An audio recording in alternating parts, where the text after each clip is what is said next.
En este vídeo vamos a ver de forma fácil y sencilla la pronunciación del latín clásico, la llamada pronunciatio restituta, la que los filólogos han reconstruido según los datos lingüísticos. En concreto, la pronunciación de los romanos cultos de la época, típicamente siglos I antes y después de Cristo, Cicerón, César, Virgilio, etc. Y una pequeña aclaración, que luego viene gente desorientada. La pronunciación clásica, este vídeo, es diferente de la eclesiástica. Vídeo en la descripción. Las dos valen, pero este vídeo va de la clásica. Dicho eso, empezamos. Primero, vocales. No tienen mucho misterio. Las vocales se leen como en español, A, E, I, O, U. Luego, los diptongos AE y OE se pronuncian tal cual AE y OE. Insisto, latín clásico, AE, OE. Y luego, ocasionalmente, podemos tener la letra Y, como su propio nombre indica, es una letra griega, por lo que en principio no vamos a encontrarla mucho en latín, pero puede ocurrir. En ese caso, lo ideal sería como la U francesa o la U con umlaut alemana, Ü, pero si la pronunciamos como I tampoco pasa gran cosa. Y ya está, eso es todo lo que hay que saber sobre las vocales. Seguimos con las consonantes. La letra B se pronuncia B, lo cual no tiene mayor misterio. Eso sí, ya más avanzado el vídeo, veremos que en latín se distingue la B de la V, pero simplemente la B se pronuncia B como en barba. Esta diapositiva también me sirve para que nos familiaricemos con la estructura que voy a estar usando. Primero la grafía, es decir, la letra que aparece en latín, luego la transcripción en AFI, Alfabeto Fonético Internacional, para quien la quiera, luego la transcripción equivalente, es decir, la transcripción para entendernos, para todos los públicos, y por último un ejemplo, en este caso barba. Bien, seguimos con la letra C, que se pronuncia siempre como K. Entonces, por ejemplo, tenemos quiquero y por supuesto también K-ko-ku.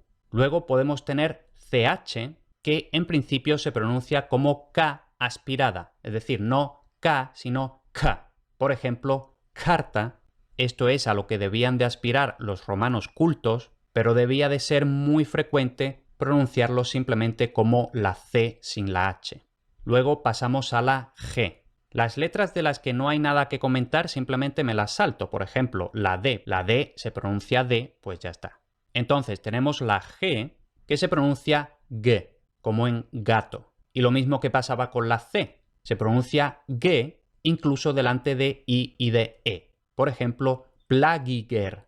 Y por supuesto, ga, go, gu. Ahora bien, podemos tener la secuencia G-U más otra vocal. En esa secuencia, al contrario que en español, se pronuncia la U. Entonces, por ejemplo, pingüe, sanguis. Y luego también podemos encontrarnos las letras GN juntas, que se pronuncian realmente tal cual. G de gato con N.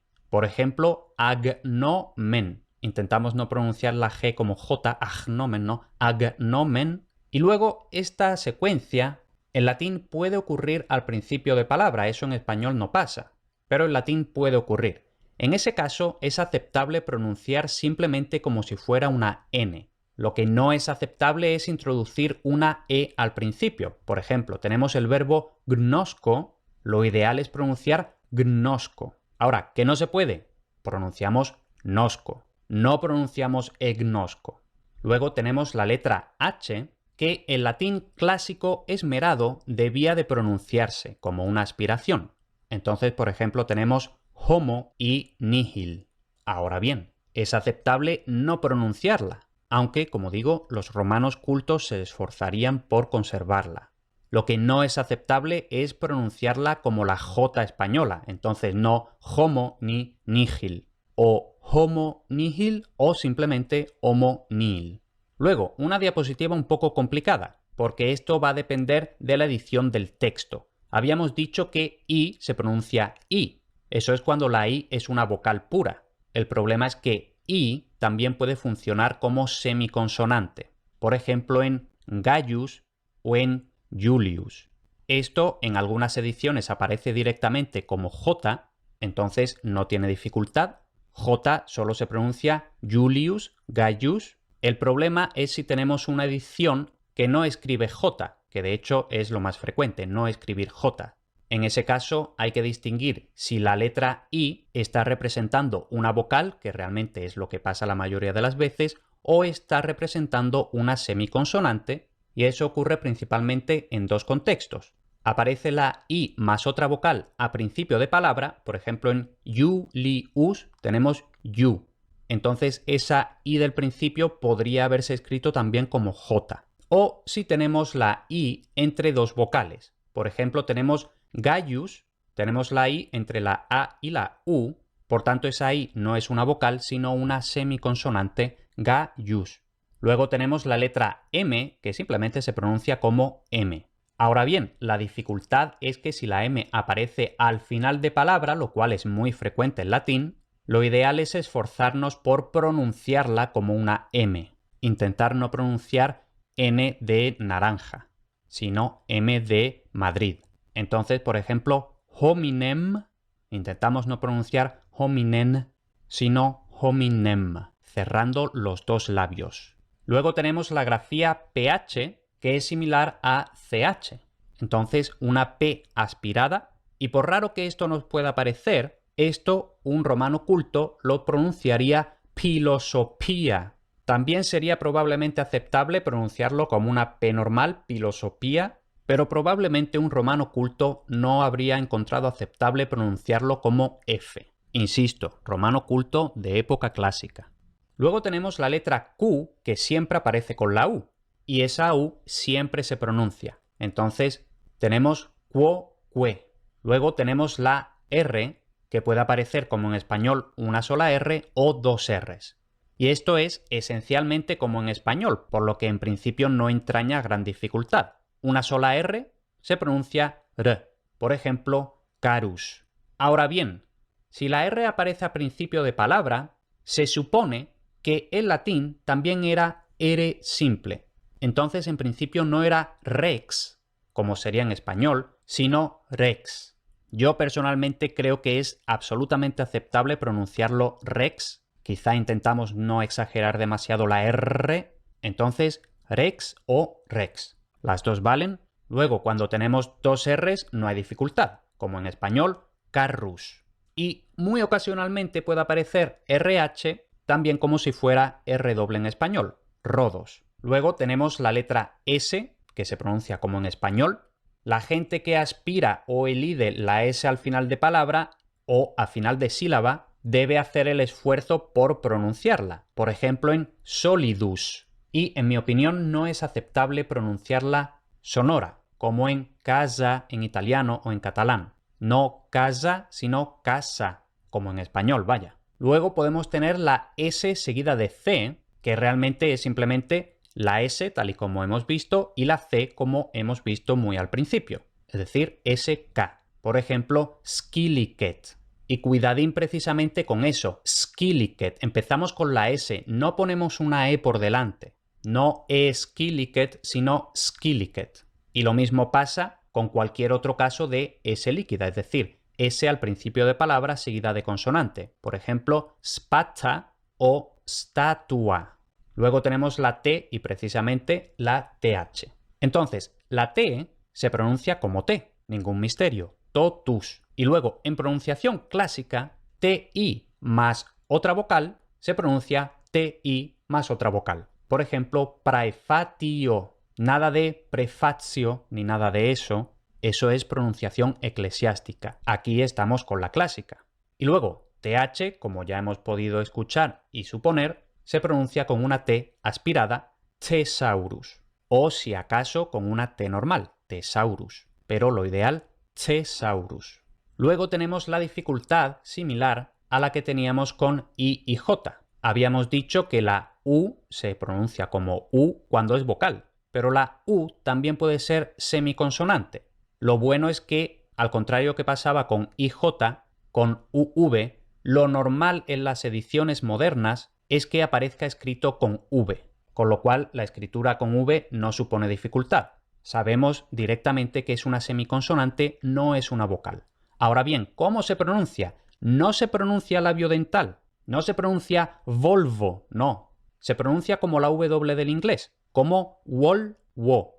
Los hispanohablantes tenemos que tener especial cuidado en pronunciar wo, no guo, poniendo una G al principio. No wolguo, sino wolwo. Cuestión de practicarlo un poquito. Ya casi para terminar tenemos la letra X que se pronuncia KS, igual que la pronunciación estricta española. Por ejemplo, Rex. Ya la última letra es la Z, que no se pronuncia Z como en español, sino Z. Por ejemplo, zona. Esta letra no aparece mucho porque también es una letra de origen griego, por lo tanto en latín en principio no va a aparecer mucho, pero puede ocurrir. Zona. Y esta era la última letra propiamente dicha, pero luego tenemos que comentar las dobles consonantes o consonantes geminadas y muy especialmente la L geminada. Entonces, se pronuncia como una L larga o como una doble L, no se pronuncia como en español. Por ejemplo, no sería Malleus, no, sería Malleus.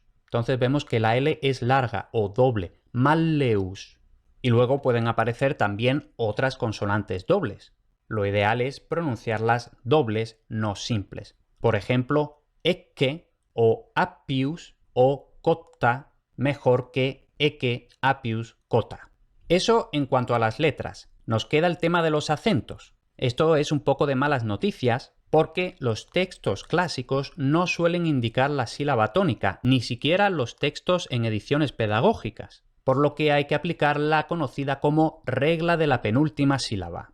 Ahora, para aliviar un poco esa mala noticia, sí que hay ediciones pedagógicas que marcan las vocales largas con macrones, como vamos a ver con una rayita sobre las vocales que son largas. Y como la regla de la penúltima sílaba depende de que una vocal sea larga o no, que los macrones estén marcados facilita mucho localizar la sílaba tónica. Entonces, la regla de la penúltima sílaba, resumida, funciona así. Primero, localizamos la penúltima sílaba. Y una vez que la hemos localizado, decimos, la penúltima sílaba termina en consonante y o su vocal es larga, es decir, tiene un macrón, una rayita por arriba. Si se da una o las dos condiciones, entonces la penúltima sílaba es acentuada, o sea, la palabra es llana. Por ejemplo, nocturnum tenemos tur, la penúltima sílaba, y vemos que termina en consonante. Por tanto, tur va acentuada. Luego tenemos abutere. Tenemos la penúltima sílaba T, que no termina en consonante, pero sí tiene una vocal larga. Por tanto, de nuevo, la sílaba es acentuada. En cambio, si la penúltima sílaba no termina en consonante ni su vocal es larga, la penúltima sílaba no lleva el acento, sino que el acento se va una sílaba hacia detrás. O sea, la palabra es esdrújula. Por ejemplo, tenemos populi, la penúltima sílaba es pu, y vemos que no termina en consonante y la vocal no es larga, no tiene el macrón, no tiene la rayita por arriba. Por tanto, pu no lleva el acento se va una sílaba hacia atrás. Populi. Y en esencia esa es la regla. En latín no hay palabras agudas, por lo que ya está. Y para practicar un poquito, dejo aquí el principio de la primera catilinaria de Cicerón, que es prácticamente el prototipo del latín clásico. Yo te invito a que pauses el vídeo, intentes leerlo tú y luego compruebes con mi lectura. Yo aquí, lógicamente, me voy a centrar en leer correctamente tal y como hemos visto. Yo no soy orador, no me voy a centrar en las inflexiones ni nada de eso, ¿vale? Entonces, dice así. Quousque tandem abutere Catilina patientia nostra, quam diu etiam furor iste tuus nos eludet, quem ad finem sese effrenata iactabit audacia, nihil ne te nocturnum praesidium palati, nihil urbis vigiliae, nihil timor populi, nihil concursus bonorum omnium, nihil hic munitissimus habendi senatus locus, nihil horum ora vultusque moverunt. Patere tua consilia non sentis, constrictam iam horum omnium scientia teneri conjurationem tuam non vides, quid proxima, quid superiore nocte egeris, ubi fueris, quos convocaveris, quid consili ceperis, quem nostrum ignorare arbitraris. Y continuamos un pelincito más. O tempora, o mores, senatus haec intellegit, consul videt, hic tamen vivit. Vivit, immovero etiam in senatum venit, fit publici consili particeps. Notat et designat oculis ad caedem unum quemquem nostrum. Nos autem fortes viri, satisfacere rei publica evidemur, si istius furorem actela vitamus. Ad mortem te, Catilina, duci iussu consulis iam pridem oportebat, in te conferri pestem quam tu in nos omnes iam diu machinaris. Y eso sería. Ha habido un par de casos en que sí que he marcado el acento porque, por así decirlo, ese acento es irregular. En cualquier caso, espero que lo hayas hecho bien. Y ahora puedes hacer dos cosas: entrar más a fondo en la pronunciación clásica o, incluso mejor, empezar a aprender latín desde cero y sin centrarte en la gramática. Tú eliges.